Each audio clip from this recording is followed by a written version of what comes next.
Bismillahirrahmanirrahim. Alhamdulillahi Rabbil Alamin.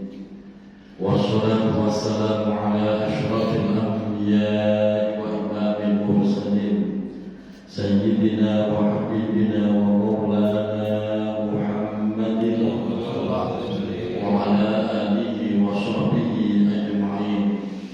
Hasbunallahu wa ni'mal wakil, ni'mal maula wa ni'mal nasir, wa la hawla wa la quwwata illa billahil aliyyil azim. Allahumma anfa'na bima 'allamtana wa 'allimna ma yanfa'una bi rahmatika ya arhamar rahimin. Allahumma barik lana fi Rajab wa Sya'ban wa ballighna Ramadan waghfir lana dzunubana bi rahmatika ya arhamar rahimin. Amin ya rabbal alamin. Al-Mukarramun seluruh pengurus DKM Mushola Ar-Rawdatul Hasanah, Ketua DKM Bapak Slamet Riyadi, orang tua kita Bapak Haji Samsuri, Bapak RT dan seluruh jamaah, para sesepuh, ngom mama dan seluruh jamaah, khusus dari Muhajirin, Ketua DKM Muhajirin Pak Ade Erlangga. Semoga kita semua senantiasa Allah sehatkan lahir batin kita. Allah tambah keberkahan hidup kita. Allah istiqomahkan kita di dalam kebaikan dan telah diwafatkan dalam keadaan husnul khotimah. Amin ya rabbal alamin. Alhamdulillah wa syukurillah. Pada kesempatan malam hari ini Allah memberikan taufiknya sehingga kita menjadi ringan kaki kita dan lapang hati kita untuk bersama-sama duduk di majelis ilmu Taman Surga Allah. Semoga ini menjadi sabab Allah ridho dan telah Allah masukkan kita ke surga. Jamaah yang dirahmati Allah, pada pertemuan yang lalu kita sudah membahas keutamaan bulan Rajab. Sudah dikerjakan belum? Sudah mandi taubat belum? Sudah. Puasa sunnah belum? Nah, semoga disempetin walaupun saja. Baik, Bapak Ibu jamaah dirahmati Allah, sekarang kita kembali melanjutkan kajian kitab Arba'in Nawawi. Sebelum pengajian ini ditutup, kata Bapak mau ditutup kan? Berapa kali lagi kan? Berapa kali lagi? Paling sekitar 5 kali. Ya udah gak sabar dengan itu. Ingetin. Baik, kita lanjutkan hadis Arba'in Nawawi. Sekarang kita masuk hadis ke-36. Bismillahirrahmanirrahim. Hadis ke-36. An Abi Hurairah radhiyallahu anhu. Hadis ini datangnya dari sahabat Abu Hurairah radhiyallahu anhu. Semoga Allah selalu meridai. Amin. Abu Hurairah anin Nabi meriwayatkan langsung dari baginda Nabi Muhammad sallallahu alaihi wasallam bahwa qala Rasulullah bersabda. Ini sabda Rasulullah. Man naffasa an mu'minin kurbatan min kurabid dunya naffasallahu anhu kurbatan min kurabi yaumil qiyamah. Artinya, man siapa saja, orang muslim mau laki mau perempuan, nafasa yang memberikan nafas, memberikan kelonggaran, memberikan angin segar, nafasa an mu'minin dari saudara mukminnya, kurbatan yang tertimpa masalah. Kurbatan itu masalah yang bertubi-tubi, itu kurbatan, sehingga rasanya itu nyesek di hati, nyesek untuk nafas saja susah, tidur gak enak,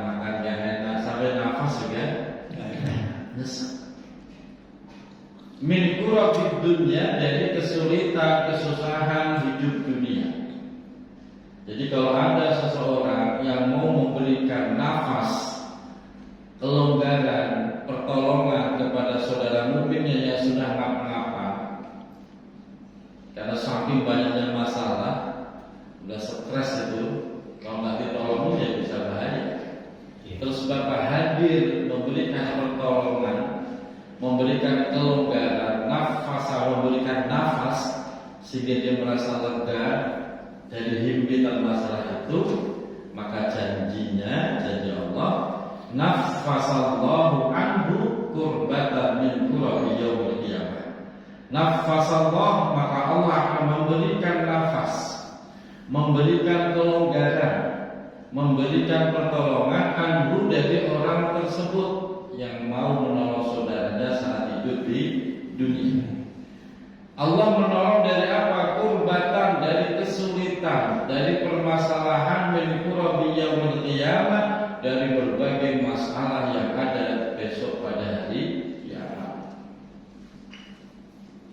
Bisa dipahami Pak? Gampang apa susah? Susah. Ibu kalau lihat saudaranya lagi nyesek banyak masalah, ikut sedih apa senang? Serius tuh. Karena ada orang model begitu tuh. Lihat saudara sedih dia senang, lihat saudaranya senang dia sedih. Orang model begitu ada. Orang sirik, orang udah kiri dengki gitu. Maka oleh karena itu Pak Bu, kita harus peka. Kalau kepengen nanti di kehidupan akhirat kita banyak mendapatkan pertolongan dari Allah, maka berlakulah di dunia ini sebagai penolong. Semampunya, sebisanya. Yang penting bisa membuat orang itu menjadi lega. Ya dia udah stres karena masalah, gara-gara Bapak omongin, Bapak temenin ngopi, akhirnya stresnya hilang. Itu sudah bagian dari menolong. Syukur-syukur Bapak bisa bantu dalam bentuk materi. Kalau memang masalahnya urusan materi ya, karena setiap orang masalahnya beda-beda. Ada orang duitnya banyak tapi stres terus ya. Nah, kalau urusan materi Bapak bantu sebisanya Bapak bantu. Jadi jangan pernah menutup diri dari membantu saudara mukmin. Tetap bantu semampunya sesuai kemampuan kita. Kenapa itu penting? Nanti Pak, nanti akan benar-benar Allah tolong. Sampai digambarkan dalam riwayat yang lain, barang siapa yang menerimakan kepada saudara mukminnya, maka besok dari kiamat Allah kasih makan orang. Barang siapa yang memberi minum, memberi pakaian kepada saudara muslimnya, besok di akhirat diberi minum, diberi. Kita butuh nggak pakaian besok di hari kiamat? Butuh. Saya kasih gambaran, kadang-kadang ada yang masih belum. Digambarkan dalam hadis ini, yusyarun nasu yaumal qiyamati aqra. Besok Pak, kita dibangkitkan dari kubur, dikumpulkan di padang mahsyar, itu dalam keadaan aqra. Aqra itu apa? Telanjang bulat. Telanjang, semua telanjang. Terus bagaimana? Malu? Ya malu, telanjang. Makanya yang nanti Allah kasih makan siapa? Dulu yang waktu hidup di dunianya sering kasih makan kepada orang yang haus. Jadi dia tidak ada udah telanjang, panas luar biasa, lapar luar biasa, hausnya juga luar biasa. Nanti yang dikasih makan ya orang yang pernah kasih makan di dunia. Haus luar biasa, Allah kasih minum, sebab dia pernah kasih minum atau sering kasih minum waktu hidup di dunia. Yang telanjang Allah kasih pakaian, karena dia pernah memberikan pakaian saat hidup di dunia. Jadi gambarannya Pak, semua yang kita lakukan di dunia ini itu nanti akan dibalas oleh Allah. dibalas oleh Allah baik di dunia terlebih nanti di akhirat. Nah ini yang harus jadi pegangan hidup kita, sehingga jangan pernah menahan diri untuk tidak menolong orang lain. Contoh Bu, contoh yang sederhana. Kalau ibu lihat seorang ibu dorong gerobak sayur, udah jam 10 kok dagangannya masih banyak, kampungnya masih banyak, bayarnya masih. Nah, kalau ibu ada duit, borong semua. Senang gak kira-kira pedagang itu? Oh, Masya Allah, senang Pak. Terus saya buat apa Ustaz? Terserah. Mau ibu masak sendiri boleh, kasihkan orang lain juga boleh. Kalau seandainya itu kampung sayur ibu borong semua, paling untuk pedagang itu berapa sih? Enggak banyak. Cuman dia merasa gila. Pedagang kan begitu Pak. Udah siang ya, kok nggak ada penglaris, udah capek, nyesek. Terus ibu hadir borong dagangannya. Paling yang dibawa berapa ikat sih? Ya, duit bapak yang habis tol cair itu masih banyak tuh. Betul itu. Nah itu loh Pak. Sekedar itu doang. Kok pedagang itu merasa gembira? Terima kasih Ibu, terima kasih Allah. Dari tadi nggak laku dagangan saya. Itu tuh menggetarkan arsy Allah. Menggetarkan arsy Allah sehingga dijamin nanti ibu akan dibahagiakan di akhirat. Bahkan dalam riwayat yang lain, nggak usah nunggu akhirat, ibu bahagiain orang pasti dibahagiakan Allah di dunia dengan cara Allah. Nah ini contoh-contoh ringan seperti itu. Nah ada sebuah hadis yang sangat menarik Pak, saya bacakan di sini. Hadis ini dikeluarkan oleh Imam Al-Baihaqi. Anna rajulan min ahli jannah, ada seorang laki-laki, salah satu dari penduduk surga, yushrafu yawmal qiyamati ala ahlina, yang tampak terhormat, tampak bercahaya, dilihat oleh penduduk neraka. Neraka melihat siapa itu ya, kelihatan ganteng, bersinar, gitu. Yang mana mati. Bang Yu, ada begitu. Mau nggak Pak? Fayunadihi rajulun min ahlina. Tiba-tiba dari penduduk neraka yang takjub melihat laki-laki itu, ada yang memanggil-manggil. Ternyata ada penduduk neraka yang kenal Pak, yang kenal dengan sosok itu. Memanggil, ya fulan, hal ta'rifuni. Wahai fulan, hal ta'rifuni, apakah kau mengenal aku? Tanya penduduk neraka salah satu tadi kepada orang yang di surga tadi. Fayaqulu, maka laki-laki yang di surga tadi menjawab, la wallahi ma a'rifuka. La, tidak, demi Allah aku tidak mengenal dirimu. Man anta, siapa engkau? Tanya penduduk surga tadi. Fayaqulu, maka orang yang di neraka tadi menjawab, ana, aku adalah alladzi mararta bi darad dunya. Aku adalah seseorang yang waktu hidup di dunia kamu pernah berjalan melewati diriku, fastasqaitani mimma'in, kemudian kamu minta air minum kepadaku. Fanasqituka, kemudian aku memberikan minum kepadamu. Begitu saya dijelaskan begitu, qala qad araftu, kemudian penduduk surga itu menjawab, qad araftu, sungguh aku sekarang sudah mengenal dirimu. Jadi ceritanya penduduk surga ini pernah minta minum waktu hidup di dunia, yang ngasih minum orang yang saat ini sedang di neraka. Qala, kemudian laki-laki yang di neraka tadi berkata, fashfa'li biha inda rabbik, Fashfa', tolonglah aku, beri syafaatlah kepadaku, biha dengan sebab memberi minum tadi Pak. Inda rabbik, di hadapan Tuhanmu, tolong mintakan syafaat kepada Tuhanmu. Kalau memang saya ngasih minum itu sebuah kebaikan, tolong saya.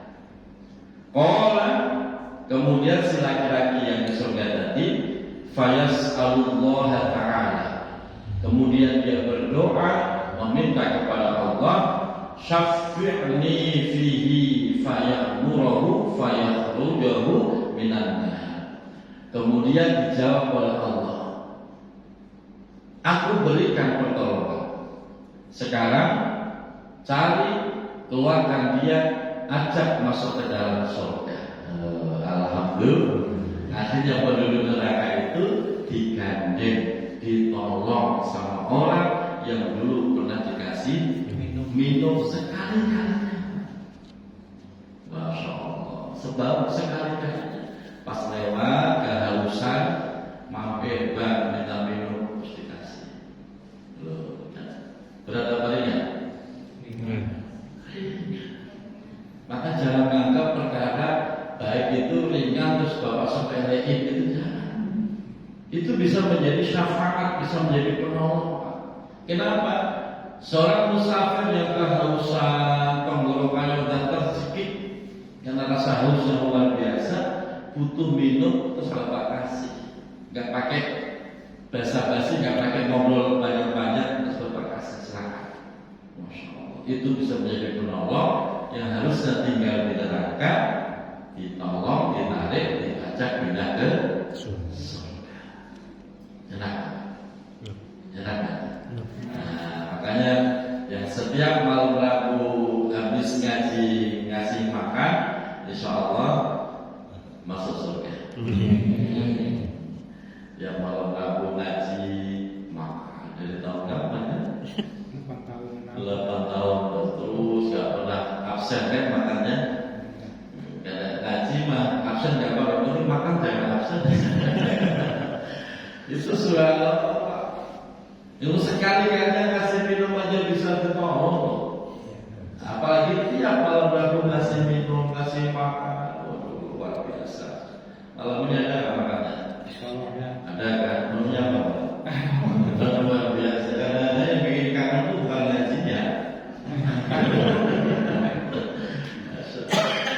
Jadi jangan anggap remeh urusan makan.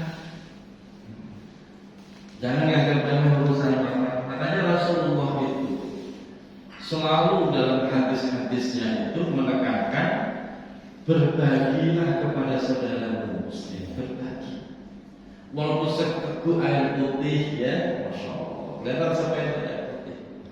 Makanya Pak Bu, kalau ada orang pengemisnya apalah datang ke rumah, jangan pernah ditolak. Siapa tahu itu malaikat utusan. Ya, nyamar jadi pengemis atau gimana. Jangan pernah ditolak. Karena dalam hadis yang lain sebaliknya Pak. Dalam hadis yang lain sebaliknya. Ketika ada seorang laki-laki di surga di situ, akhirnya diprotes oleh penduduk neraka.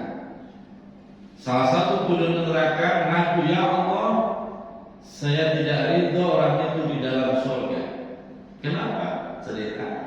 Karena dia pernah menzalimi diriku. Apa bentuk kezalimannya? Bentuk kezalimannya adalah dia telah menutup air irigasi. Coba bayangin, nutup doang Pak. Itu irigasi, itu kan zalim itu Pak. Itu batal masuk neraka, batal masuk surga. Batal masuk surga. Nah, makanya berbuat zalim ya hati-hati, jangan pernah cuma itu doang. Jangan Pak. Pokoknya kalau udah urusan sama manusia, hati-hati. Tobatnya susah. Kalau Bapak urusan sama Allah, lebih mudah karena Allah itu Maha Pemaaf. Tapi kalau manusia Maha Pemaaf kan? Enggak, kelihatannya aja di depan kita udah senyum-senyum, tapi hatinya juga masih kadang masih bodoh juga. Gitu. Artinya Bapak nggak sholat subuh mamanya,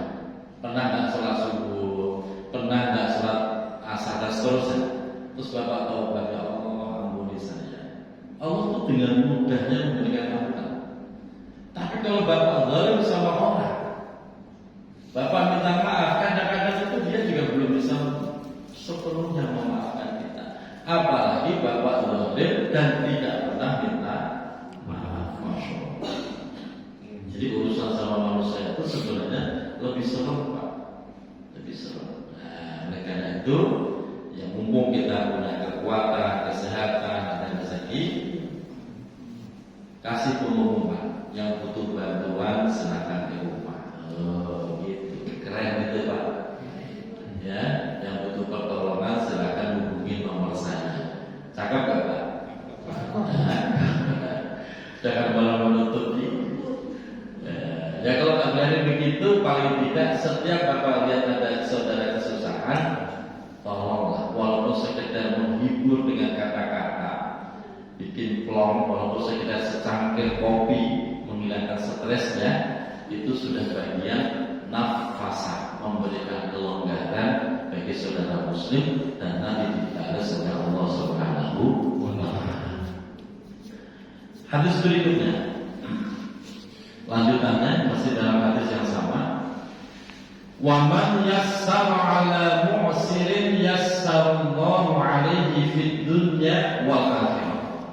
Wah, ini cocok nih buat para masyarakat nih. Bang Yul kan amarat kan. Man yassara, wa man dan siapa saja yassara yang memberikan kemudahan ala mu'sirin kepada orang yang sedang dalam kesulitan, yassarallahu alaihi, maka Allah akan memberikan kemudahan alaihi terhadap orang tersebut yang ngasih kemudahan fid dunya wal akhirah, baik di dalam kehidupan dunia dan di kehidupan akhirat. Itu penting. Orang lagi kesusahan butuh tanda tangan RT umpamanya, birokrasinya nggak usah rumit, Bang. Minta di jalan, ya udah sini di jalan nggak apa-apa, nggak usah. Kalau mau ya ke rumah, jangan lupa bawa durian ya. Waduh, birokrasinya kalau rumit begitu. Kita mau punya ini. Ya kalau baru mah jangan ditanya. Kan ada orang model begitu, memanfaatkan keadaan, ada kan? Saudara lagi kesusahan malah dimanfaatin. Awas orang seperti itu, pasti akan disiksa, dibikin sulit hidupnya oleh Allah. Tapi kalau Bapak selalu memberikan kemudahan kepada saudara muslimnya, maka Allah akan kasih kemudahan hidup kita di dunia dan gak usah terlalu ribet, birokrasinya ribet, sok jarum segala macam. Ketemu di jalan PRT, maaf ya saya butuh tanda tangan secepatnya. Gak apa-apa sih bisa tanda tangan. Nah, kan enak tuh. Seneng gak ini tanda tangannya? Seneng, Masya Allah, Pak Temah baik bener, gak sombong, baik hati, rajin menabung. Itu kan sepele, Pak. Itu bikin Allah seneng loh, Pak. Ketika kita menyenangkan orang lain, Allah itu senang. Dan ketika Allah senang, Allah mudahkan urusan kita. Nah, Pak Selamat jika sama pejabat, PRI kemana PRI? Di Pertuana lagi kajian. Oh, ya semuanya lah. Gak ada pejabat kita punya tetangga, gitu ya, butuh pertolongan, gitu. Jangan dibikin muter-muter. Loh saya tuh saking mudahnya, Pak, di WA doang datang saya, Pak. Saking mudahnya. Cuma kadang-kadang ada juga yang kebangetan ya. Merasa bahasa normal yang merupakan kebangetan ya. Jadi direcehkan ke sana itu. Tapi ya sudah, kita kita niatkan sehingga yang penting niat saya mempermudah urusan orang lain. Jangan kayak zaman dulu. Kalau bisa dibikin sulit, kenapa dibikin mudah? Jangan begitu. Sekarang benar-benar kalau bisa dibikin mudah, kenapa dibikin sulit? Nah, ini nasnya hati seperti itu. Nanti Bapak rasakan. Saya itu punya jamaah, hidupnya sederhana, tapi orangnya itu telaten, peduli sama orang lain. Saya tahu kehidupan dia itu sederhana, saya tahu. Tapi setiap ngaji sama saya, mungkin dia bela-belain bener kali. Itu nggak pernah namanya nggak ngasih rokok. Padahal saya tahu kehidupan itu sangat sederhana. Bukan orang berada juga. Masya Allah, Allah kasih kemudahan. Anaknya dalam waktu 2 tahun sudah bisa beli rumah cash. Sekarang tadi saya ke rumah, jadi saya mau ikut umroh.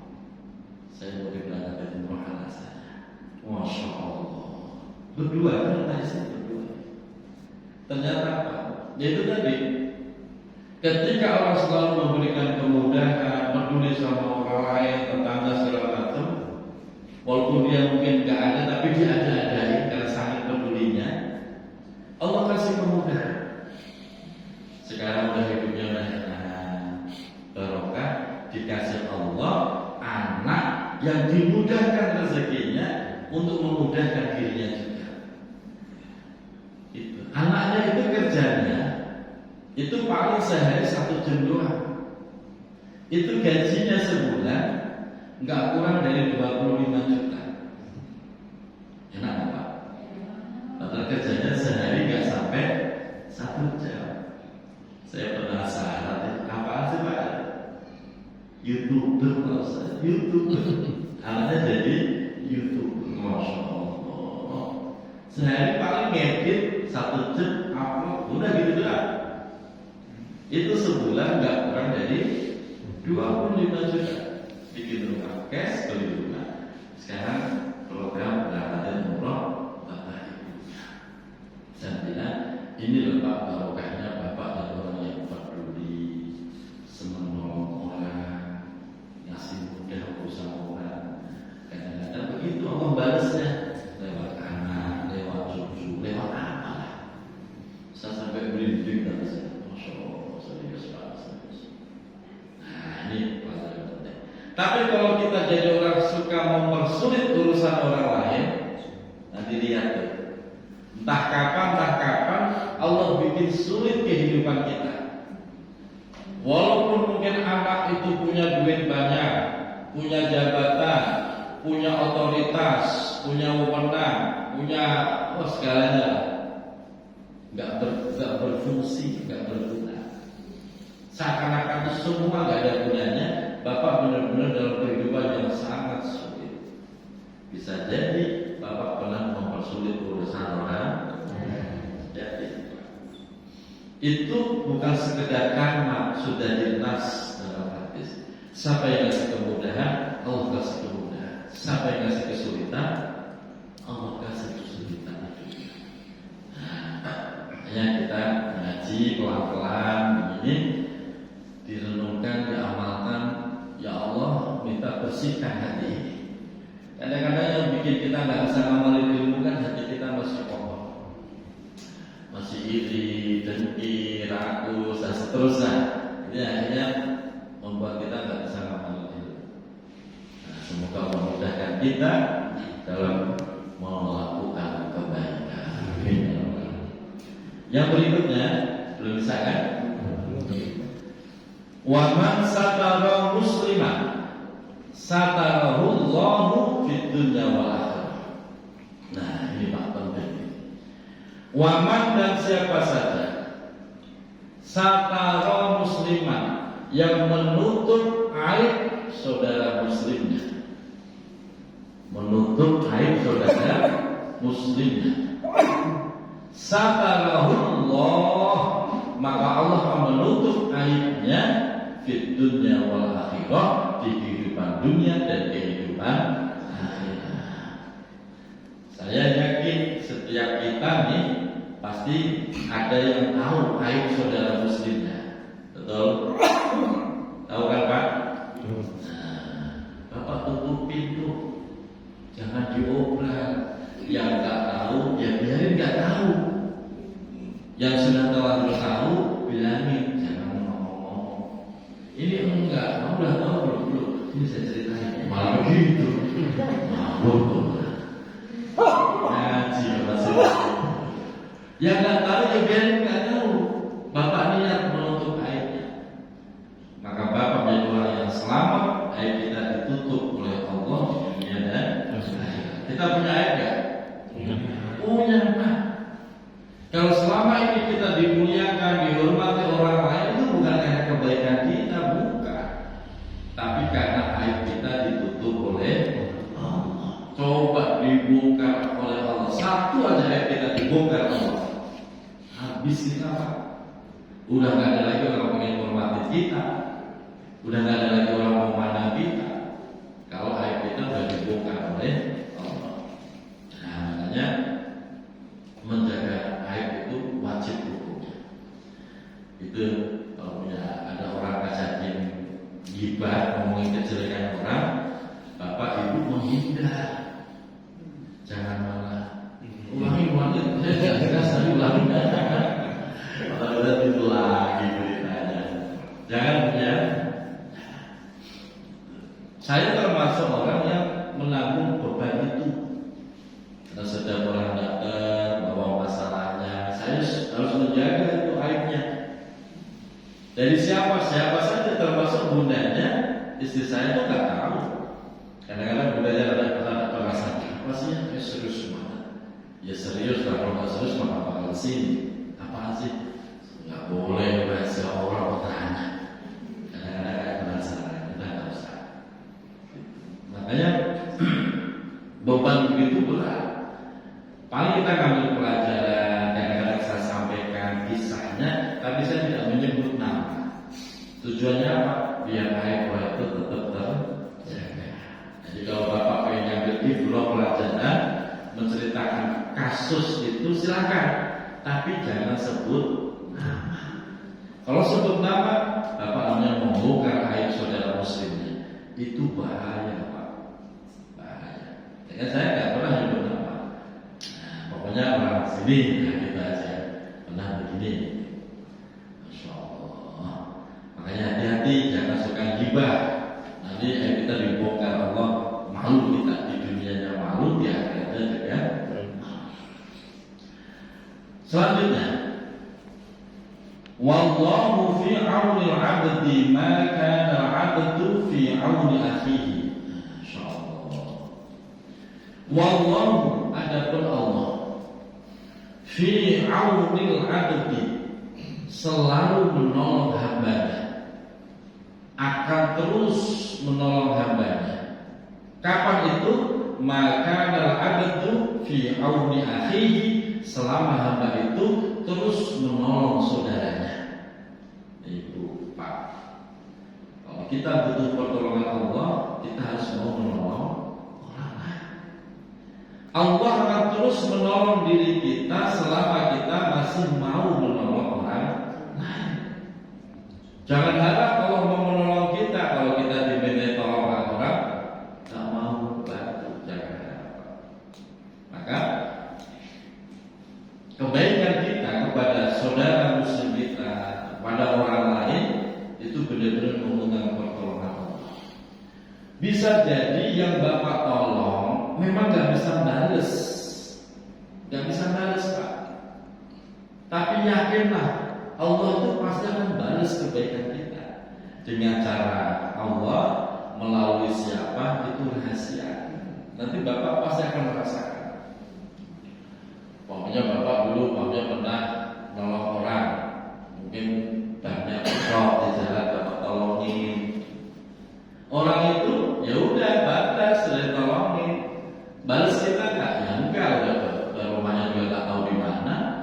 Tapi yakin Pak, nanti Allah menolong sebagaimana bapak pernah menolong saudara itu. Tahu-tahu bapak banyak bocor, ada aja yang nolong kita. Persis ya Allah, persis seperti saya nolong si A, itu sama Allah. Kalau bapak pernah nepelin orang, siap-siap pasti nanti akan ada orang yang disuruh Allah untuk nepelin kita. Percaya deh, dikembangkan begitu. Makanya ketika bapak menolong orang lain, jangan pernah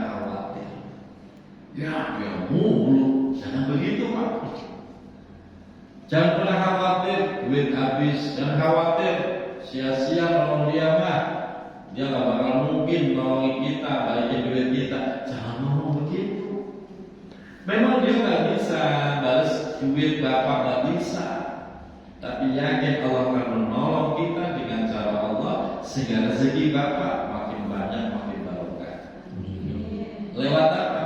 Ya lewat cara Allah, nggak harus lewat orang itu. Jelas Bapak Ibu? Jadi kalau mau nolong, tolong, nggak usah pakai hitung. Kita pinjemin, ya kalau dia bisa balik, kayaknya nggak bakal bisa. Udah 2 kali pinjam duit nggak pernah balik. Terus bapaknya kesel, nggak usah tolong lah, keselin dengan begitu. Kalau bapak ngomong begitu, ya Allah nggak jadi nolong. Tapi kalau bapak selalu pinjam berapa, ya belum sampai berapa sampai.